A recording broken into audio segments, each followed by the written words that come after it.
মহার্ঘ ভাতা ও pay commission গঠনের দাবিতে আগামী 7ই ফেব্রুয়ারি রোজ শুক্রবার যে ঐতিহাসিক মহাসমাবেশ অনুষ্ঠিত হতে যাচ্ছে, এই মহাসমাবেশ বাংলাদেশের 15 লক্ষ সরকারি কর্মকর্তা কর্মচারী সকলের, পুলিশ, সেনাবাহিনী, র্যাব, বিডিআর, বিমান বাহিনী, নৌবাহিনী সকলের এই দাবি। এই মহাসমাবেশ বাস্তবায়নে সকলের সার্বিক সহযোগিতা কামনা করি। কারণ এই মহাসমাবেশের মাধ্যমে যদি মহার্ঘ ভাতা আদায় হয়, তাহলে সেটা সচিব থেকে শুরু করে একজন ঝাড়ুদার পর্যন্ত, একজন অফিসের পিয়ন পর্যন্ত সকলেই প্রাপ্য হবেন।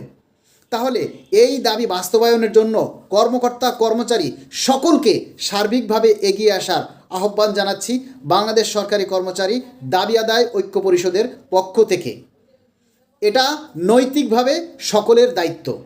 কারণ আমরা যারা সরকারি ছোট গ্রেডে যারা চাকরি করে, তারা আন্দোলন করে, সংগ্রাম করে, চিল্লাচিল্লি করে, সব কিছু করে, কিন্তু সুবিধা ভোগ করে কর্মকর্তারাই বেশি।